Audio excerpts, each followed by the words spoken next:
കുടിക്കാൻ വെള്ളമില്ലാത്ത നാട്ടിൽ മദ്യക്കമ്പനി. മഴനിഴൽ പ്രദേശത്ത് 5 ഏക്കർ സ്ഥലത്ത് ജലസംഭരണി. കമ്പനിയുടെ അപേക്ഷ തള്ളി 1 വർഷത്തിനുള്ളിൽ മദ്യനയം മാറ്റുന്നു. കാഴ്ചക്കാരെ അതിശയിപ്പിക്കുമാറ് കഥാ തിരക്കഥാ സംവിധാനം ദ്രുതഗതിയിൽ. വ്യൂ പോയിന്റ് ചർച്ച ചെയ്യുന്നു മദ്യനയം മാറ്റിയത് ആർക്കുവേണ്ടി. 2023 കേരളം മദ്യനയം പുതുക്കുന്നത്. വിദേശ മദ്യനിർമ്മാണം വർദ്ധിപ്പിക്കുക എന്നതായിരുന്നു ഇതിന്റെ ലക്ഷ്യം. 2022 പ്ലാന്റ് നിർമ്മിക്കുവാനുള്ള അപേക്ഷയുമായി ഒയാസിസ് കമ്പനി കേരളത്തെ സമീപിക്കുന്നത്. അന്ന് കേരളം അപേക്ഷ തള്ളി. പിന്നെ 1 വർഷത്തിനു ശേഷം കേരളം മദ്യനയം മാറ്റുന്നു. അതിലും രസകരമായ കാര്യം, കേരളം മദ്യനയം മാറ്റുന്നതിന് മുമ്പ് തന്നെ 2022 കോടികൾ മുടക്കി ഒയാസിസ് കമ്പനി 11 പേരിൽ നിന്നായി പാലക്കാട് 24 ഏക്കർ ഭൂമി വാങ്ങി. ഇതേ വർഷം തന്നെ കമ്പനി കേന്ദ്ര സർക്കാരിന്റെ എക്സ്പ്രഷൻ ഓഫ് ഇൻട്രസ്റ്റിൽ പങ്കെടുക്കുകയും രേഖകളിൽ കേരളത്തിലെ എലപ്പുള്ളി പ്രദേശം പ്ലാന്റ് നിർമ്മിക്കുന്നതിനായി രേഖകളിൽ അടയാളപ്പെടുത്തുകയും ചെയ്തു. നിയമമനുസരിച്ച് എക്സ്പ്രഷൻ ഓഫ് ഇൻട്രസ്റ്റിൽ പങ്കെടുക്കുന്ന കമ്പനികൾ അപ്പോൾ രേഖകൾ കാണിക്കുന്ന സ്ഥലത്ത് തന്നെ വേണം പിന്നീട് പ്ലാന്റ് നിർമ്മിക്കാൻ. പുതുക്കിയ മദ്യനയം വരാതിരുന്നിട്ടും എന്തിന്റെ ഉറപ്പിന്മേലാണ്, അല്ലെങ്കിൽ ആരു നൽകിയ ഉറപ്പിൻ മുകളിലാണ് ഒയാസിസ് കമ്പനി എക്സ്പ്രഷൻ ഓഫ് ഇൻട്രസ്റ്റിൽ ഈ സ്ഥലം പ്ലാന്റ് നിർമ്മിക്കുന്നതിന് വേണ്ടി കാണിച്ചത്? കമ്പനിയുടെ ഈ നീക്കത്തിന് പിന്നിൽ സർക്കാരിന്റെ ഒത്താശയുണ്ടെന്ന സംശയമാണ് പ്രതിപക്ഷം തുടക്കം മുതൽ ആരോപിക്കുന്നത്. ബഹുമാനപ്പെട്ട എക്സൈസ് മന്ത്രി പറഞ്ഞത് ഒരു കമ്പനി അപേക്ഷ കൊടുത്തു, ആ കമ്പനിക്ക് കൊടുത്തെന്ന. സാർ, ഇങ്ങനെ ഒരു ബ്രൂവറി പ്ലാന്റും multi field distillation unit, ethanol plant, IMFL bottling unit, brewery plant, brandy plant, wine plant എല്ലാം കൂടെ കൊടുത്തേക്കുക. വേറെ ഒരാളും അറിഞ്ഞില്ല സാർ, ഈ കമ്പനി അല്ലാതെ. അതിന്റെ തൊട്ടപ്പുറത്ത് പാലക്കാട് ജില്ലയിലും തൃശൂർ ജില്ലയിലും പ്രവർത്തിക്കുന്ന ഒരു കമ്പനി പോലും അറിഞ്ഞില്ല ഇങ്ങനെ ഇതൊക്കെ കൊടുക്കാൻ പോവാന്ന്. ആകെ അറിഞ്ഞത് മധ്യപ്രദേശിൽ, പഞ്ചാബിൽ പ്രവർത്തിക്കുന്ന ഈ ഒയാസിസ് മാത്രം. അവർ വന്ന് ആപ്ലിക്കേഷൻ കൊടുത്തു. 2 കൊല്ലം മുമ്പ് എലപ്പുള്ളി പഞ്ചായത്തിൽ കോളേജ് തുടങ്ങാൻ പോകണമെന്ന് പറഞ്ഞ് 26 ഏക്കർ സ്ഥലം മേടിച്ചു കോളേജ് തുടങ്ങാൻ. അവിടെ അവർ 2 കൊല്ലം മുമ്പേ പ്ലാൻ ചെയ്ത കേരളത്തിലെ ഒരു ഡിസ്റ്റിലറിക്കാരൻ ഒരാളും അറിയാതെ ഈ മഹാരാഷ്ട്ര കമ്പനി മാത്രം കേരള ഗവൺമെന്റ് ഇതിന് അനുമതി കൊടുക്കാൻ പോകുന്നത് എങ്ങനെ അറിഞ്ഞു സാർ? എക്സൈസ് മന്ത്രി ആദ്യത്തെ ദിവസം കമ്പനിയെ കുറിച്ചുള്ള പ്രകീർത്തിക്കലായിരുന്നു. നിങ്ങളുടെ സർക്കാർ ഓർഡറിൽ ആദ്യമായി ഈ കമ്പനിയെ കുറിച്ച് പ്രകീർത്തിക്കില്ല. അപ്പോഴേ ഞങ്ങൾ സാധനം കൊണ്ടുവന്നത് കമ്പനിയെ പറ്റി. ഡൽഹിയിലെ കുപ്രസിദ്ധമായ ലിക്കർ സ്കാമിൽ അറസ്റ്റ് ചെയ്യപ്പെട്ട ആളാണ് ഇതിന്റെ ഉടമ. 2 പഞ്ചാബിൽ ഒരു കമ്പനി തുടങ്ങിയിട്ട് 4 കിലോമീറ്റർ ദൂരത്തെ വെള്ളം മുഴുവൻ പൊള്യൂട്ട് ചെയ്ത കമ്പനി. സെൻട്രൽ പൊല്യൂഷൻ കൺട്രോൾ ബോർഡും പഞ്ചാബ് പൊല്യൂഷൻ കൺട്രോൾ ബോർഡും കേസെടുത്ത, അതായത് ഇൻഡസ്ട്രിയൽ വേസ്റ്റ് മദ്യം ഉണ്ടാക്കി കഴിഞ്ഞു അത് മുഴുവൻ ബോർവെല്ലിൽ കൂടി ഗ്രൗണ്ട് വാട്ടറിൽ മിക്സ് ചെയ്ത ക്രൂരത ചെയ്ത കമ്പനി. ആ കമ്പനിയെ കുറിച്ച് സർക്കാർ ഓർഡറിൽ എന്തൊരു പ്രകീർത്തനമാണ്. മന്ത്രി ആ കമ്പനിയുടെ പ്രൊപ്പഗാൻഡ മാനേജറെ പോലെയാണ് എക്സൈസ് മന്ത്രി സംസാരിക്കുന്നത് ആ കമ്പനിയെ കുറിച്ച്. ഷെയ്ഡി കമ്പനി, കുപ്രസിദ്ധമായ കമ്പനി. ഈ ലോകത്ത് ഒരാളും അറിയാതെ ആ കമ്പനി മാത്രം അറിഞ്ഞുകൊണ്ട് അവരുടെ മാത്രം അപേക്ഷ മേടിച്ച് ഒരു കുടിക്കാൻ വെള്ളമില്ലാത്ത പാലക്കാട് 200 ദശലക്ഷം യൂണിറ്റാണ് മലമ്പുഴ അണക്കെട്ടിന്റെ കപ്പാസിറ്റി. 400 ദശലക്ഷം യൂണിറ്റ് വേണം പാലക്കാടും പരിസര പ്രദേശത്തും. ഒരു ദിവസം 80 ദശലക്ഷം ലിറ്റർ വെള്ളം ഈ കമ്പനിക്ക് കൊടുത്ത്. അപ്പൊ പാവങ്ങൾക്ക് കുടിവെള്ളം വേണ്ട, ഇവർക്ക് കൊടുക്കും. പറഞ്ഞു വാട്ടർ അതോറിറ്റി, അവരൊന്നും അറിഞ്ഞിട്ടില്ല. ഇപ്പൊ പറയും അവർക്ക് കൊടുക്കും. 80 ദശലക്ഷം യൂണിറ്റ് കമ്പനി പൂർത്തിയാക്കുമ്പോൾ വെള്ളം കൊടുക്കണം. വെള്ളമില്ലാത്ത ഭൂഗർഭ ജലവിധാനം താഴേക്ക് പോയ പാലക്കാട് ഇത് കൊടുക്കണം. കേന്ദ്ര ഭൂഗർഭജല വകുപ്പിന്റെ റിപ്പോർട്ട് പ്രകാരം ക്രിട്ടിക്കൽ കണ്ടീഷനിൽ ഉൾപ്പെടുന്ന മഴനിഴൽ പ്രദേശമാണ് പാലക്കാട് ജില്ലയിലെ എലപ്പുള്ളി ഉൾപ്പെടെയുള്ള പ്രദേശങ്ങൾ. കണക്കനുസരിച്ച് 98% ഭൂഗർഭജലം ഇവിടെ ഉപയോഗിച്ചു കഴിഞ്ഞു. കുടിവെള്ളത്തിനും കൃഷി ആവശ്യങ്ങൾക്കും വേണ്ടി ഇവിടുത്തെ ജനം നെട്ടോട്ടമോടുകയാണ്. അതിനിടയിലാണ് വർഷത്തിൽ 330 ദിവസം പ്രവർത്തിക്കുന്ന, പ്രതിദിനം 5 ലക്ഷം ലിറ്റർ വെള്ളം ആവശ്യമായി വരുന്ന ബ്രൂവറി കമ്പനിക്ക് സർക്കാർ അനുമതി നൽകിയിരിക്കുന്നത്. കമ്പനിക്ക് വേണ്ടി സർക്കാർ വാദിക്കുന്നത് കമ്പനി ആവശ്യത്തിനായുള്ള 8 ലക്ഷം ലിറ്റർ വെള്ളമെങ്കിലും കിൻഫ്രയ്ക്ക് വേണ്ടി നിർമ്മിച്ച ജലസംഭരണിയിൽ നിന്നും എടുക്കാമെന്നാണ്. 5 ഏക്കർ സ്ഥലത്ത് മഴവെള്ള സംഭരണി നിർമ്മിച്ച് വെള്ളം കണ്ടെത്താമെന്നാണ് കമ്പനിയുടെ ഫേവർ. ഇങ്ങനെയൊക്കെ ആണെങ്കിലും വാട്ടർ അതോറിറ്റിക്ക് കമ്പനി അപേക്ഷയും സമർപ്പിച്ചിട്ടുണ്ട്. അണക്കെട്ടിൽ നിന്ന് വെള്ളം എടുക്കുന്നത് അവിടെ നിൽക്കട്ടെ. മഴനിഴൽ പ്രദേശമായി കണക്കാക്കിയിരിക്കുന്ന ഇവിടെ 5 ഏക്കർ സ്ഥലത്തല്ല 10 ഏക്കർ സ്ഥലത്ത് മഴവെള്ളം സംഭരിക്കുവാൻ പ്ലാന്റ് നിർമ്മിച്ചിട്ട് എന്തു കാര്യം? മഴവെള്ളം എവിടെ നിന്ന് വരും? നയപ്രകാരം വാട്ടർ അതോറിറ്റിക്ക് മദ്യം നിർമ്മിക്കുന്നതിന് വേണ്ടി ജലം നൽകാനുമാവില്ല. നൽകിയാൽ തന്നെ കുടിവെള്ളം തികയാത്തിടത്ത് എങ്ങനെ വ്യാവസായിക ആവശ്യങ്ങൾക്ക് വേണ്ടി ജലം നൽകാനാകും? ഏറ്റവും വലിയ മദ്യ കുംഭകോണങ്ങളിലൊന്ന്. അതിൽ പ്രതിഷേധിച്ചുകൊണ്ടാണ് ഇന്ന് സംസ്ഥാന യൂത്ത് കോൺഗ്രസ് കമ്മിറ്റിയുടെ ജില്ലാ യൂത്ത് കോൺഗ്രസ് കമ്മിറ്റിയുടെ നേതൃത്വത്തിൽ ഇത്തരത്തിലുള്ള സമര പരിപാടിയുമായിട്ട് ഇവിടേക്ക് എത്തിയിരിക്കുന്നത്. ഇവിടെ അധ്യക്ഷ പ്രസംഗം നടത്തിയ ജില്ലാ യൂത്ത് കോൺഗ്രസ് കമ്മിറ്റിയുടെ പ്രസിഡന്റ് സൂചിപ്പിച്ചതുപോലെ ഇപ്പോ നമ്മുടെ ഈ സമരത്തെ നേരിടുവാൻ വേണ്ടിയിട്ട് ഉപയോഗിച്ചിരിക്കുന്ന ജലപീരങ്കിയിലെ വെള്ളം കിട്ടിയാൽ പോലും കുടിവെള്ളമായി ഉപയോഗിക്കേണ്ടുന്ന ദയനീയമായ സാഹചര്യമുള്ള ഒരു നാടാണ് പാലക്കാട്. അതിരൂക്ഷമായ ജലപ്രതിസന്ധി നേരിടുന്ന, ഞാൻ ആ പ്രദേശത്തിന്റെ ഒരു നിയമസഭാ സാമാജികൻ കൂടിയാണ്. ജനങ്ങൾ പൊന്നിൻ വില കൊടുത്ത് കുടിവെള്ളം വാങ്ങുന്ന ഒരു നാട്ടിൽ പ്രതിദിനം കോടാനുകോടി ലിറ്റർ ജലം ഊറ്റിയെടുത്ത് അത് മദ്യമാക്കി മാറ്റുവാൻ വേണ്ടിയിട്ട് ഒരു കമ്പനിക്ക്, ഒയാസിസ് എന്ന ഈ രാജ്യത്തെ പല സർക്കാരുകളും കരിമ്പട്ടികയിൽപ്പെടുത്തിയിരിക്കുന്ന ഒരു കമ്പനിക്ക് വേണ്ടിയിട്ട് സംസ്ഥാന സർക്കാർ മദ്യനയത്തിൽ മാറ്റം വരുത്തിയിരിക്കുകയാണ്. സാധാരണഗതിയിൽ മന്ത്രിസഭ ഒരു തീരുമാനമെടുത്താൽ 48 മണിക്കൂറിന് ശേഷം മാത്രമാണ് അത് ഉത്തരവായി മാറുന്നത്. എന്നാൽ ഒയാസിസിന് കരാർ കൊടുക്കുന്ന കാര്യത്തിൽ മാത്രം 24 മണിക്കൂർ പോലും എടുക്കാതെയാണ് സംസ്ഥാന മന്ത്രിസഭയുടെ തീരുമാനത്തെ ഉത്തരവാക്കി മാറ്റിയിരിക്കുന്നത്. 1-ാം തീയതി സംസ്ഥാന മന്ത്രിസഭ കൂടി വയനാട്ടിലെ ദുരിതമനുഭവിക്കുന്ന സാധാരണ മനുഷ്യന്മാരുടെ ജീവൽ പ്രശ്നങ്ങൾക്ക് പുനരധിവാസത്തിന്റെ പാക്കേജ് പ്രഖ്യാപിച്ചിട്ട് അതൊരു ഉത്തരവാകുവാൻ 16 ദിവസമെടുത്ത നാട്ടിൽ കരിമ്പട്ടികയിൽപ്പെടുത്തിയിരിക്കുന്ന ഒരു മദ്യ കമ്പനിക്ക് വഴിവിട്ട കരാറ് കൊടുക്കുവാൻ വേണ്ടി 24 മണിക്കൂർ പോലും എടുത്തിട്ടില്ല എന്ന് പറയുമ്പോൾ ആ ഡർട്ടി ഹേസ്റ്റ്, ആ അഗ്ലി ഹേസ്റ്റ് ഈ നാട്ടിൽ അഴിമതി നടത്തുവാൻ വേണ്ടിയിട്ടുള്ളതാണ്. ഒയാസിസ് എന്ന ഈ കമ്പനി പാലക്കാട് തെരഞ്ഞെടുപ്പിലെ CPMന്റെ ചീഫ് പാർട്ണറായിരുന്നു, ചീഫ് സ്പോൺസറായിരുന്നു. CPM 3-ാം സ്ഥാനത്ത് മാത്രം നിൽക്കുന്ന ഒരു മണ്ഡലത്തിൽ ആ തെരഞ്ഞെടുപ്പിൽ മത്സരിച്ച ഒരാളാണ് ഞാൻ. അവിടെ UDFന്റെ സിറ്റിംഗ് സീറ്റിൽ മത്സരിച്ച നമ്മൾ ചെയ്തതിനേക്കാൾ എത്രയോ വലിയ പ്രചണ്ഡ പ്രചരണങ്ങൾ, അത് കട്ടൌട്ടുകളുടെ രൂപത്തിലാകട്ടെ, പോസ്റ്ററുകളുടെ രൂപത്തിലാകട്ടെ, ബോർഡുകളുടെ രൂപത്തിലാകട്ടെ, BJPക്കാർക്ക് കൊടുത്ത പർച്ചേസ് വോട്ടുകളുടെ അടിസ്ഥാനത്തിലാകട്ടെ, ഹോർഡിങ്ങുകളുടെ അടിസ്ഥാനത്തിലാകട്ടെ, എല്ലാ രീതിയിലും അവിടെ ഏറ്റവും അധികം പണം ചെലവഴിച്ചു CPM.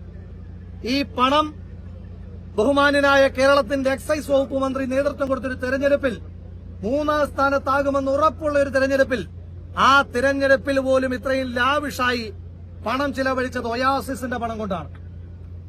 അവിടുത്തെ ഇടതുപക്ഷത്തിന്റെയും ഒയാസിസിന്റെയും സ്ഥാനാർത്ഥിയാണ് നമുക്ക് പരാജയപ്പെടുത്തേണ്ടി വന്നത്. ആ തെരഞ്ഞെടുപ്പിൽ പണമിറക്കിയതിന്റെ പ്രതിഫലമായിട്ടാണ് ഒയാസിസ് എന്ന ഈ രാജ്യത്ത് ഡൽഹിയിൽ ആ ഉത്തരവിനകത്ത് കൊടുത്തിരിക്കുന്ന താമ്രപത്രമുണ്ടല്ലോ, ഒയാസിസ് എന്ന് പറയുന്ന കമ്പനിയെപ്പറ്റി ശ്ലാഘനീയമായി പരാമർശങ്ങൾ നടത്തിക്കൊണ്ടുള്ള ആ ഉത്തരവ്. ആ ഉത്തരവിൽ പറയുന്ന ഏറ്റവും ബൃഹത്തായ കമ്പനിയുടെ പ്രത്യേകത എന്താ? ആ കമ്പനിയുടെ ഡയറക്ടർമാരിൽ ഒരാൾ കള്ളപ്പണ കേസിൽ ജയിലിൽ കിടന്നയാളാണ്. ഈ കമ്പനിയാണ് ഡൽഹിയിലെ മദ്യനയ അഴിമതിയിൽ 100 കോടി രൂപയുടെ അഴിമതി ആരോപണം നേരിടുന്ന കമ്പനിയാണ്. പഞ്ചാബിലെ ഫിറോസ്പൂരിൽ ജലചൂഷണത്തെ തുടർന്ന് പഞ്ചാബ് സർക്കാർ നിരോധിച്ച കമ്പനിയാണ് ഇടതുപക്ഷ സർക്കാർ ചുവന്ന പരവതാനി വിരിച്ച് കേരളത്തിലേക്ക് ആനയിച്ചിരിക്കുന്നത്. നാട്ടിലെ സകല തട്ടിപ്പുകാരുടെയും കാവലാളായി കേരളത്തിന്റെ മുഖ്യമന്ത്രി ശ്രീ പിണറായി വിജയൻ മാറുമ്പോ ആ തട്ടിപ്പ് കമ്പനികൾക്ക് പിണറായി വിജയനെ മുട്ടിച്ചു കൊടുക്കുന്ന ഏജന്റിന്റെ പണിയാണ് ശ്രീ MB രാജേഷ് എന്ന കേരളത്തിന്റെ എക്സൈസ് വകുപ്പ് മന്ത്രിക്കുള്ളത്. എത്തനോൾ നിർമ്മിക്കുന്ന കമ്പനി എന്ന വ്യാജേനയാണ് വ്യാവസായിക ആവശ്യത്തിനു വേണ്ടി ജലം നൽകുവാൻ കമ്പനി വാട്ടർ അതോറിറ്റിയെ സമീപിക്കുന്നത്. ജലക്ഷാമം രൂക്ഷമായ പാലക്കാട് ജില്ലയിലെ മദ്യനിർമ്മാണശാല കൊണ്ടുവരുന്നതിന് മുമ്പ് മതിയായ പഠനം നടത്തിയിരുന്നു.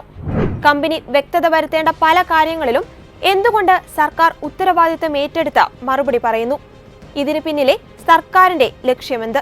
ഇവിടെ പ്രധാനപ്പെട്ട പ്രശ്നം ഒരു ഗവൺമെന്റിനെ സംബന്ധിച്ചിടത്തോളം കുടിവെള്ളമാണോ പ്രധാനപ്പെട്ട വിഷയം, അതോ ജനങ്ങൾക്ക് മദ്യം സുലഭമായി ലഭിക്കുന്നതാണോ പരിഗണന എന്നുള്ളതാണ് പ്രധാനമായും പരിശോധിക്കേണ്ടത്. ഇടത് ജനാധിപത്യ മുന്നണി ഗവൺമെന്റിനെ സംബന്ധിച്ചിടത്തോളം കുടിവെള്ളത്തേക്കാൾ പ്രാധാന്യം മദ്യോൽപാദനവുമായി ബന്ധപ്പെട്ട വ്യാവസായിക വികസനത്തിനാണ് എന്ന് പറയുമ്പോൾ ഈ ഗവൺമെന്റിന്റെ ഇടതുപക്ഷ സ്വഭാവം തന്നെ നഷ്ടപ്പെട്ടു എന്ന് വേണം വിലയിരുത്താൻ. മാത്രമല്ല, ഇതുമായി ബന്ധപ്പെട്ടുകൊണ്ട് സുതാര്യത കുറവ് നല്ലതുപോലെയുണ്ട്. കുടിവെള്ളത്തിന്റെ പ്രശ്നത്തോടൊപ്പം തന്നെ ഗുരുതരമായ അഴിമതിയാണ് ബ്രുവറി ഡിസ്റ്റിലറി ഏകപക്ഷീയമായി ഒരു കമ്പനിയെ വിളിച്ച് അവരിൽ നിന്ന് അപേക്ഷ എഴുതി വാങ്ങി ഈ കാര്യത്തെ സംബന്ധിച്ച് നടപടികൾ സ്വീകരിച്ചിട്ടുള്ളത്. കാരണം ഇതിന്റെ പിന്നാമ്പുറം പരിശോധിച്ചാൽ 2022 ഈ പറയുന്ന കമ്പനി ഒയാസിസ് എന്ന് പറയുന്ന ഈ കമ്പനി അപേക്ഷ കൊടുക്കുന്നു. കേരളത്തിൽ നിലവിലുള്ള മദ്യനയം അതിന് അനുരോധമല്ലാത്തതുകൊണ്ട് അനുവദിക്കാൻ കഴിയില്ല എന്ന് വാക്കാൽ മന്ത്രിമാർ പറയുന്നു. ആ കമ്പനിയുടെ താൽപര്യം മാത്രം പരിഗണിച്ചുകൊണ്ട് മദ്യനയം ഭേദഗതി വരുത്തുന്നു. മദ്യനയത്തിൽ ഭേദഗതി വരുത്തിക്കൊണ്ട് 1999 നിർത്തൽ ചെയ്ത നയനാർ ഗവൺമെന്റിന്റെ കാലയളവിൽ വേണ്ട എന്ന് നയപരമായി തീരുമാനിച്ച ഇടത് ജനാധിപത്യ മുന്നണിയുടെ ബ്രുവറി ഡിസ്റ്റിലറി നയം തിരുത്തുന്നു. പുതുതായി ഒരു ക്ലാസ് കൂടി എഴുതി ചേർത്തതിന് ശേഷം ആ കമ്പനിയെ വിളിച്ച് ഏകപക്ഷീയമായി ആ കമ്പനിക്ക് അനുമതി നൽകുകയാണ്. അനുമതി നൽകുന്നത് മാത്രമല്ല, അനുമതി നൽകിയതിന് ശേഷം ആ കമ്പനിയെ ന്യായീകരിച്ചുകൊണ്ട് സംസ്ഥാനത്തിന്റെ എക്സൈസ് മന്ത്രി ആ കമ്പനിയുടെ വാഴ്ത്തുപാട്ടുകാരനായി കേരളത്തിന്റെ എക്സൈസ് മന്ത്രി മാറുകയാണ്. കോർപ്പറേറ്റ് മൂലധന ശക്തികൾക്കെതിരായി നിരന്തരം സമരം ചെയ്യുകയും കൊക്കോകോള കമ്പനിയെയും പെപ്സി കോള കമ്പനിയെയും പാലക്കാട് ജില്ലയിൽ നിന്ന് പെരുമാറ്റി പഞ്ചായത്തിൽ നിന്ന് കെട്ടുകെട്ടിക്കുകയും ചെയ്തതിന് നേതൃത്വം കൊടുത്ത പരിസ്ഥിതി സംരക്ഷണത്തിന്റെ വക്താക്കളായിട്ടുള്ള CPM-ഉം CPI-യും ഇപ്പോൾ നേരെ ഘടകം മാറ്റി പറയുന്നു, അല്ലെങ്കിൽ നേരെ ഘടകവിരുദ്ധമായിട്ടുള്ള കാര്യങ്ങൾ ഇപ്പോൾ പറയുന്നു. ഇപ്പോൾ പ്രധാനപ്പെട്ട പ്രശ്നം കുടിവെള്ളമല്ല, മറിച്ച് മദ്യോൽപാദനത്തിലൂടെ വ്യാവസായിക വികസനം കൈവരിച്ച് തൊഴിലില്ലായ്മ പരിഹരിക്കാൻ വേണ്ടി കണ്ടെത്തിയിരിക്കുന്ന മാർഗം മാത്രമാണ്. നിങ്ങൾ മനസ്സിലാക്കേണ്ടത്, പാലക്കാട് ജില്ലയെ സംബന്ധിച്ചിടത്തോളം ജനങ്ങൾക്കാവശ്യമായിട്ടുള്ള കുടിവെള്ളം കൊടുക്കാൻ ഇപ്പോഴും കേരള വാട്ടർ അതോറിറ്റിക്ക് കഴിയുന്നില്ല. അതുകൊണ്ട് തന്നെയാണ് നിഷ്കളങ്കനായിട്ടുള്ള വാട്ടർ അതോറിറ്റിയുടെ സൂപ്രണ്ടിംഗ് എഞ്ചിനീയർ കൃത്യമായി പറഞ്ഞു, പാലക്കാട് ജില്ല ഏറ്റവും കൂടുതൽ വരൾച്ചാക്ഷാമം അനുഭവിക്കുന്ന, ഏറ്റവും കൂടുതൽ ഭൂജല പരിപോഷണത്തിന്റെ കാര്യത്തിൽ, ഭൂഗർഭ ജലവിധാനത്തിന്റെ കാര്യത്തിൽ വലിയ തോതിലുള്ള പ്രതിസന്ധിയെ നേരിടുന്ന പാലക്കാട് ജില്ലയിൽ ജനങ്ങൾക്ക് കുടിക്കാൻ ആവശ്യമായിട്ടുള്ള കുടിവെള്ളം പോലും കൊടുക്കാൻ കഴിയത്തില്ല എന്ന് കൃത്യമായി വാട്ടർ അതോറിറ്റിയുടെ ബന്ധപ്പെട്ട മുതിർന്ന ഉദ്യോഗസ്ഥൻ സൂപ്രണ്ടിംഗ് എഞ്ചിനീയർ പറയുമ്പോൾ സംസ്ഥാന ഗവൺമെന്റും എക്സൈസ് മന്ത്രിയും ഒരു കമ്പനിയെ ന്യായീകരിച്ചുകൊണ്ട് സംസാരിക്കുകയാണ്. 10 ലക്ഷം ലിറ്റർ വെള്ളം പ്രതിദിനം, 10 ലക്ഷം ലിറ്റർ വെള്ളം ഈ കമ്പനിക്ക് കൊടുക്കുക എന്ന് പറഞ്ഞാൽ തീർച്ചയായും പാലക്കാട് ജില്ലയിലെ കുടിവെള്ള വിതരണ മേഖലയെ പ്രതികൂലമായി ബാധിക്കും. അതുകൊണ്ട് തന്നെ ജലദൗർലഭ്യം നേരിടുന്ന ആ മേഖലയിൽ ഈ പദ്ധതി നടപ്പാക്കാൻ കഴിയില്ല എന്നതിനോടൊപ്പം തന്നെ സുതാര്യത ലെവലേശം പോലുമില്ലാത്ത, മാത്രവുമല്ല ജനങ്ങൾക്ക് അത്രത്തോളം പ്രാധാന്യമുള്ള ഒരു വിഷയവുമായി ബന്ധപ്പെട്ട ഒരു വ്യാവസായിക സംരംഭമല്ല എന്നുള്ളതുകൊണ്ടും ഈ പദ്ധതി ഉപേക്ഷിക്കാൻ സംസ്ഥാന ഗവൺമെന്റ് തയ്യാറാകണം. CPM-ന്റെ അമിതമായിട്ടുള്ള ഈ കാര്യത്തിലെ താൽപര്യം എക്സൈസ് മന്ത്രിയും CPM-ന്റെ സംസ്ഥാന സെക്രട്ടറി MV ഗോവിന്ദൻ ഉൾപ്പെടെയുള്ളവർ ഈ കമ്പനിയുടെ വക്താക്കളായി മാറുന്നത് വളരെ വളരെ നിർഭാഗ്യകരമാണ്. സംസ്ഥാന മുഖ്യമന്ത്രിയെ പാർട്ടിക്കാർ പാടിപ്പുകഴ്ത്തുന്നു, വാഴ്ത്തുപാട്ടിലൂടെ പ്രശംസിക്കുന്നു. മുഖ്യമന്ത്രിയും CPM-ഉം CPM നേതാക്കളും ഇന്ന് കോർപ്പറേറ്റ് മൂലധന ശക്തികളെ വാഴ്ത്തിക്കൊണ്ടിരിക്കുന്നു എന്നുള്ളതാണ് ഞാനും നിങ്ങളും ഓരോ ദിവസവും കാണുന്നത്. കാർബറണ്ടം കമ്പനിയുടെ കാര്യത്തിലായാലും ഒയാസിസ് കമ്പനിയുടെ കാര്യത്തിലായാലും PPE കിറ്റ് വാങ്ങുന്നതുമായി ബന്ധപ്പെട്ട് മഹാരാഷ്ട്രയിലെ മറ്റൊരു കമ്പനിയുടെ കാര്യത്തിലായാലും ആ കമ്പനികളെ ആകെ ന്യായീകരിക്കുന്ന കോർപ്പറേറ്റ് മൂലധന കമ്പനികളെയും അവരുടെ അവിഹിതമായ ഇടപാടുകളെയും ന്യായീകരിച്ച് വാഴ്ത്തുപാട്ട് പാടുന്നവരായി CPM-ന്റെ നേതൃത്വം മാറിയിരിക്കുന്നു. ഇതാണ് കേരളത്തിന്റെ അവസ്ഥ. അതിലേറ്റവും ഒടുവിലത്തെ ഉദാഹരണമാണ് അഴിമതി 1, 2 അമിതമായിട്ടുള്ള ജലചൂഷണം. രണ്ടിനും വഴിയൊരുക്കുന്ന ഈ പദ്ധതി ഒരു തരത്തിലും പ്രായോഗികമായി നടപ്പാക്കാൻ കഴിയുന്നതല്ല എന്നുള്ളത് കൊണ്ട് തന്നെ സർക്കാർ നയം, സർക്കാർ നിലപാട് ഈ കാര്യത്തിൽ പുനഃപരിശോധിക്കണം എന്നാണ് വ്യക്തമായി ആവശ്യപ്പെടുന്നത്. വികസനത്തിനെതിരല്ല, എന്നാൽ അത് ജനങ്ങളുടെ കുടിവെള്ളം മുട്ടിക്കുന്നതാകരുതെന്നാണ് CPI നേതാവ് ബിനോയ് വിശ്വത്തിന്റെ നിലപാട്. ഇത് പാർട്ടിക്കുള്ളിൽ തന്നെ അഭിപ്രായ വ്യത്യാസങ്ങൾ ഉണ്ടെന്നതിന്റെ തെളിവല്ലേ? വികസനത്തിന് തീർച്ചയായിട്ടും CPI എതിരല്ല. പക്ഷെ കുടിവെള്ളത്തിന് മറന്നുകൊണ്ട് വികസനം വരാൻ പാടില്ല. കുടിവെള്ളത്തെ മറന്നുകൊണ്ട് കുടിവെള്ളം ഉറപ്പാക്കിയിട്ട് വികസനം വരാം. പാലക്കാട് എലപ്പുള്ളിയിലെ ഒയാസിസിന് പ്രധാനമായും 6 ആവശ്യങ്ങൾക്കാണ് സർക്കാർ അനുവാദം കൊടുത്തിരിക്കുന്നത്.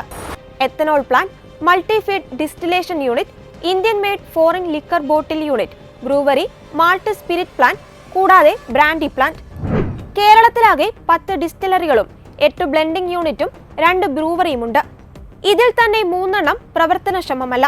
ജനങ്ങൾക്ക് തൊഴിലവസരങ്ങൾ നൽകുക, ഇന്ത്യൻ നിർമ്മിത വിദേശ മദ്യം ഉണ്ടാക്കുക, കേരളത്തിന് ആവശ്യമുള്ള മദ്യം കേരളത്തിൽ തന്നെ ഉൽപ്പാദിപ്പിക്കുക എന്നീ ലക്ഷ്യങ്ങളാണ് നിങ്ങൾക്ക് ഉള്ളതെങ്കിൽ നിലവിലുള്ള കമ്പനികൾ തന്നെ ധാരാളം. കേരളത്തിലുള്ള 20 കമ്പനികളുടെ കപ്പാസിറ്റി പൂർണ്ണമായും ഉപയോഗിച്ചാൽ 38 ലക്ഷം കേസ് മദ്യം നിർമ്മിക്കുവാൻ സാധിക്കും.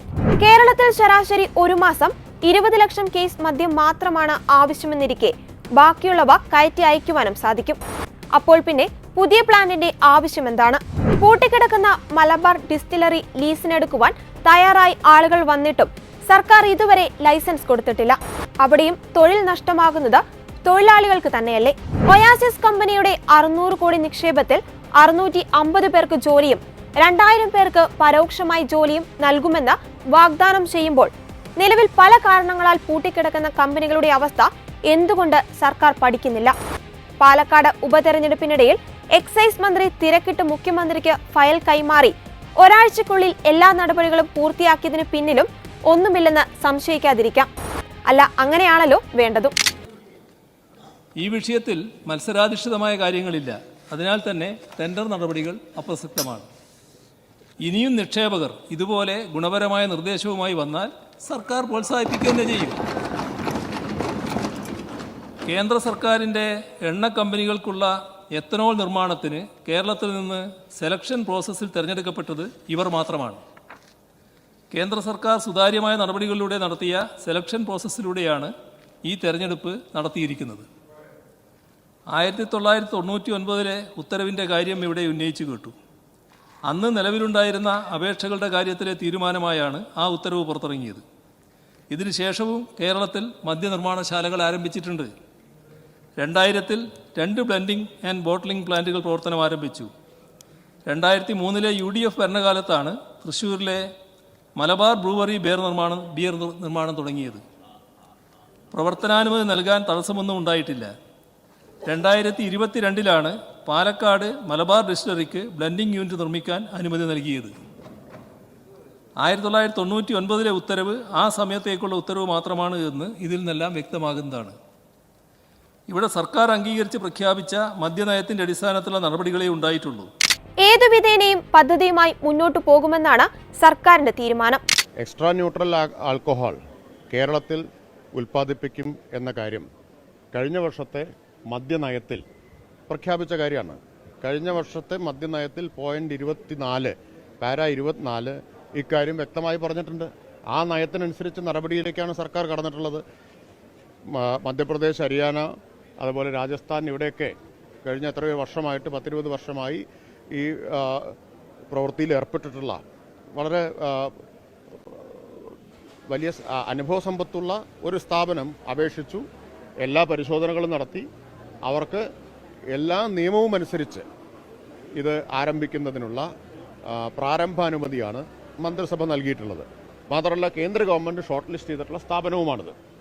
കേന്ദ്ര ഗവൺമെൻറ്റിൻ്റെ തന്നെ പ്രഖ്യാപിതമായ ലക്ഷ്യം പെട്രോളിനും ഡീസലിനും 25% വരെ എത്തനോൾ ബ്ലെൻഡിംഗ് 2025 ആകുമ്പോഴേക്കും കൊണ്ടുവരണം എന്നതാണ്. അപ്പം അതിനു വേണ്ടിയിട്ട് കേന്ദ്ര ഗവൺമെൻറ് തന്നെ പ്രൊമോട്ട് ചെയ്യുന്നുണ്ട് ഇത്തരം സ്ഥാപനങ്ങളെ. അവർ ഷോർട്ട് ലിസ്റ്റ് ചെയ്തൊരു കമ്പനിയുമാണ്. എല്ലാവരെയും തൃപ്തിപ്പെടുത്തി ജനങ്ങളുടെ എല്ലാ പ്രശ്നങ്ങളും പരിഹരിച്ച് അല്ലെങ്കിലും ഏതെങ്കിലും വികസനം ഇവിടെ കൊണ്ടുവരുവാൻ സാധിക്കുമോ? ഇനിയിപ്പോൾ കുടിവെള്ളം ഇല്ലെങ്കിൽ പോലും മദ്യം കുടിച്ചാണെങ്കിലും ദാഹം അകറ്റിയാൽ മതിയല്ലോ. സർക്കാരിന്റെ ഖജനാവും നിറയും, പാവപ്പെട്ടവന്റെ കീശയും കീറാം. എന്നാലും ഈ പ്രതിപക്ഷം കീറാമുട്ടി പോലെ നിൽക്കുന്നത് ഇത്തിരി കഷ്ടമാണ്. വ്യവസായ ആവശ്യങ്ങൾക്ക് വെള്ളം നൽകുന്നതിൽ തെറ്റില്ല എന്ന് പറഞ്ഞത് ഉമ്മൻചാണ്ടി സർക്കാരാണ്. കിൻഫ്രയ്ക്ക് വെള്ളം കൊടുക്കുവാൻ അനുവാദം കൊടുത്തവരല്ലേ? അപ്പോൾ പിന്നെ ന്യായമായും ആ തീരുമാനം മാറ്റി പറയുവാനുള്ള ഉത്തരവാദിത്വവും അവർക്കുണ്ട്. എന്തായാലും രമേശ് ചെന്നിത്തല പറയുന്നത് കൂടി കേട്ടുനോക്കാം. മദ്യനയത്തിൻ്റെ കാര്യമാണ് CM പറഞ്ഞത്. അങ്ങ് ഈ മദ്യനയം കൊണ്ടുവന്നത് എന്തിനു വേണ്ടിയാണ് എന്ന് അരിയാഹാരം കഴിക്കുന്ന കേരളത്തിലെ ജനങ്ങൾക്ക് മുഴുവൻ അറിയാം. 2018 അങ്ങ് എടുത്ത ഒരു ശ്രമം പരാജയപ്പെട്ടപ്പോഴാണ് പുതിയ മദ്യനയം കൊണ്ടുവന്നത്. ഇപ്പോഴിവിടെ രണ്ട് പ്രശ്നം സിമ്പിളാണ്. കൊക്കക്കോളയെ പൂട്ടിച്ചവരാണ് പാലക്കാട്ടെ ജനങ്ങളും നിങ്ങളും. അവിടുത്തെ അടിസ്ഥാന പ്രശ്നം എന്താണ്? കുടിവെള്ളമില്ല. മഴനിഴൽ പ്രദേശമാണ്. കുടിവെള്ളമില്ലാതെ ബുദ്ധിമുട്ടുന്ന ജനങ്ങളുടെ തലയിൽ ഓവർസീസ് കൊമേഴ്സ്യൽ പ്രൈവറ്റ് ലിമിറ്റഡിന് ഒരു വർഷം കോടിക്കണക്കിന് ലിറ്റർ വെള്ളം ഉപയോഗിച്ചുകൊണ്ടുള്ള ഒരു പ്ലാന്റ് നിർമ്മിക്കുന്നതിൻ്റെ സാങ്കത്യം എന്താണ്? 2, അങ്ങ് പറഞ്ഞു എത്തനോൾ നിർമ്മിക്കാൻ വേണ്ടിയാണ് ഈ കമ്പനിയെ കേന്ദ്ര ഗവൺമെൻറ്റിൻ്റെ പൊതുമേഖലാ സ്ഥാപനമായ എണ്ണ കമ്പനികൾ സർട്ടിഫിക്കറ്റ് കൊടുത്തിരിക്കുന്ന എത്തനോൾ നിർമ്മാണത്തിനാണ്. എത്തനോൾ, കാരണം പെട്രോളിനും ഡീസലിനും എത്തനോൾ മിക്സ് ചെയ്യണം, അത് ആവശ്യമുണ്ട്. അതിനാണ് എത്തനോൾ നിർമ്മിക്കാൻ വേണ്ടി ഈ കമ്പനിക്ക് അനുവാദം കൊടുത്തത്. അവർക്ക് സർട്ടിഫിക്കറ്റ് കൊടുത്തത് അതിനു വേണ്ടി തന്നെയാണ്. അല്ലാണ്ട് അങ്ങ് പറഞ്ഞിട്ടുള്ള ബ്രാൻഡി നിർമ്മാണമോ അതോടൊപ്പം തന്നെ സ്പിരിറ്റ് നിർമ്മാണമോ മറ്റു കാര്യങ്ങൾക്കല്ല ഇവരെ ക്വാളിഫൈ ചെയ്തിട്ടുള്ളത്. അത് പറയുന്നത് ഈ കമ്പനിക്ക് അനുകൂലമായി പറയുന്ന വാദം മാത്രമാണ്. അപ്പം ജനങ്ങൾ കുടിവെള്ളക്ഷാമം അനുഭവിക്കുന്നു. മഴനിഴൽ പ്രദേശമാണ്. അവിടെ പഞ്ചായത്ത് പോലും അറിയാതെ ഇങ്ങനെ ഒരു പദ്ധതി കൊണ്ടുവരുമ്പോൾ അതുണ്ടാകുന്ന സാമൂഹ്യ പ്രശ്നങ്ങളാണ് ഇവിടെ പ്രശ്നം. പിന്നെ അങ്ങ് പറഞ്ഞ് ടെൻഡർ വിളിക്കുമെന്ന്. അച്യുതമേനോന്റെ ഗവൺമെന്റ് കാലത്ത് ടെൻഡർ വിളിച്ചിട്ടുണ്ട്. അങ്ങനെയാണ് 999 ഓർഡർ വന്നത്. അങ്ങ് പരിശോധിച്ച് നോക്കുക. ഇത്രയും വലിയൊരു പദ്ധതി അവിടെ വരുമ്പോൾ ആരും അറിയാതെ ഒരു കമ്പനിയെ വിളിച്ചിട്ട് അവർക്കത് കൊടുക്കുന്നതിലുള്ള അപാകതയും അഴിമതിയും തന്നെയാണ് ഞങ്ങൾ ചൂണ്ടിക്കാണിച്ചിട്ടുള്ളത്. ഇത് വാസ്തവമല്ലെന്ന് അങ്ങേക്ക് പറയാൻ കഴിയുമോ? സംസ്ഥാന സർക്കാർ ബ്രൂവറി ലൈസൻസ് അനുവദിച്ച ഒയാസിസ് കൊമേഴ്ഷ്യൽ പ്രൈവറ്റ് ലിമിറ്റഡ് അഴിമതിക്കും കള്ളപ്പണം വെളുപ്പിക്കലിനും അന്വേഷണം നേരിടുന്ന കമ്പനിയാണ്. കഴിഞ്ഞ ദിവസം ചേർന്ന മന്ത്രിസഭാ യോഗമാണ് ഈ കമ്പനിക്ക് മദ്യനിർമ്മാണത്തിന് ലൈസൻസ് നൽകുവാൻ തീരുമാനിച്ചത്. പഞ്ചാബ്, ഡൽഹി സംസ്ഥാനങ്ങളിൽ നടന്ന മദ്യ കുംഭകോണങ്ങളിൽ പ്രതിസ്ഥാനത്ത് നിൽക്കുന്നത് ഈ കമ്പനിയും ഇതിന്റെ ഉടമകളുമാണ്. പഞ്ചാബിലെ ശിരോമണി അകാലിദൾ പാർട്ടിയുടെ നേതാവും ഫരീദ് കോട്ടിൽ നിന്നുള്ള മുൻ MLAയുമായ ദീപ് മൽഹോത്രയുടെ ഉടമസ്ഥതയിലുള്ള കമ്പനിയാണ് ഒയാസിസ്. 1987 ദീപ് മൽഹോത്രയുടെ പിതാവായ ഓം പ്രകാശ് മൽഹോത്ര ആരംഭിച്ച ഒയാസിസ് ഗ്രൂപ്പ് രാജ്യത്തെ പ്രമുഖ മദ്യനിർമ്മാണ കമ്പനികളിൽ ഒന്നാണ്. അദ്ദേഹത്തിന്റെ മകനും ഡയറക്ടറുമായ ഗൗതം മൽഹോത്രയെ ഡൽഹി മദ്യ അഴിമതിയിലും കള്ളപ്പണം വെളുപ്പിക്കലിന്റെയും പേരിൽ എൻഫോഴ്സ്മെന്റ് ഡയറക്ടറേറ്റ് അറസ്റ്റ് ചെയ്തിരുന്നു. ആം ആദ്മി പാർട്ടി ഭരിക്കുന്ന ഡൽഹിയിലും പഞ്ചാബിലും ഈ കമ്പനി തട്ടിപ്പും അഴിമതിയും നടത്തിയതിന്റെ പേരിൽ അന്വേഷണം നേരിടുന്നുണ്ട്. എക്സൈസ് നയ അഴിമതിയിൽ ആം ആദ്മി പാർട്ടിക്ക് 100 കോടി രൂപ ലഭിച്ചതായും ആരോപണം ഉയർന്നു കേൾക്കെയാണ് ഈ കമ്പനിക്ക് ടെൻഡർ പോലും വിളിക്കാതെ സംസ്ഥാന സർക്കാർ മദ്യ ഉൽപാദന ലൈസൻസ് നൽകിയത്. ED, ഇൻകം ടാക്സ് തുടങ്ങിയ കേന്ദ്ര ഏജൻസികൾ ഒയാസിസ് ഗ്രൂപ്പിന്റെ ഉടമകളുടെ വീടുകളിലും സ്ഥാപനങ്ങളിലും കഴിഞ്ഞ വർഷം വ്യാപക റെയ്ഡ് നടത്തിയിരുന്നു. നിരവധി സാമ്പത്തിക ക്രമക്കേടുകളാണ് റെയ്ഡിൽ കണ്ടെത്തിയത്. ഇതിനു പുറമെ ഒയാസിസ് ഗ്രൂപ്പിന്റെ പഞ്ചാബിലെ ഫിറോസ്പൂരിലെ മൻസൂർവാൽ വില്ലേജിലെ മാൽബ്രോ മദ്യ ഉൽപാദന യൂണിറ്റ് പഞ്ചാബ് സർക്കാർ പൂട്ടിച്ചിരുന്നു. വ്യാവസായിക മാലിന്യങ്ങൾ അനധികൃതമായി നിക്ഷേപിച്ച കുടിവെള്ളം മലിനമാക്കിയതിന്റെ പേരിലായിരുന്നു നടപടി. 4 കിലോമീറ്റർ ചുറ്റളവിലെ കുടിവെള്ളം മലിനപ്പെടുത്തിയതിനെതിരെ ജനങ്ങൾ 6 മാസം നടത്തിയ സമരത്തിനൊടുവിലാണ് കമ്പനിയുടെ പ്രവർത്തനം നിർത്തിവെച്ചത്. കുടിവെള്ളക്ഷാമം നേരിടുന്ന കഞ്ചിക്കോട് യാതൊരു പാരിസ്ഥിതിക പഠനമോ അന്വേഷണമോ നടത്താതെയാണ് സർക്കാർ ബ്രൂവറി തുടങ്ങുവാൻ അനുമതി നൽകിയത്. 2 പതിറ്റാണ്ടുകൾക്ക് മുമ്പ് കൊക്കക്കോള കമ്പനിയുടെ ജലചൂഷണത്തിനെതിരെ സമരം നടത്തി കമ്പനിയെ നാടുകടത്തിയത് പാലക്കാട്ട് നിന്നാണ്. അന്ന് അതിനു മുന്നിൽ നിന്ന നേതാവാണ് ഇന്നത്തെ എക്സൈസ് മന്ത്രി. മാർഗവും ലക്ഷ്യവും മോശമായിട്ടുള്ള ഈ തീരുമാനത്തിൽ നിന്നും സർക്കാർ പിന്നോട്ടു പോകണം. സുസ്ഥിരമായ വികസനമാണ് ലക്ഷ്യമെങ്കിൽ ടൂറിസം പോലുള്ള മേഖലകളെ ശക്തിപ്പെടുത്തി കേരളത്തിന്റെ ഊർജവും ഉൽപാദനവും വർദ്ധിപ്പിക്കുക. ലാഭം മാത്രം ലക്ഷ്യം വെച്ച് ഇത്തരം സംരംഭങ്ങൾക്ക് സമ്മതം നൽകുമ്പോൾ നഷ്ടമാകുന്നത് കേരളത്തിലെ വളർന്നു വരുന്ന തലമുറയുടെ ഭാവി ജീവിതമാണെന്ന് കൂടി സർക്കാർ മനസ്സിലാക്കണം.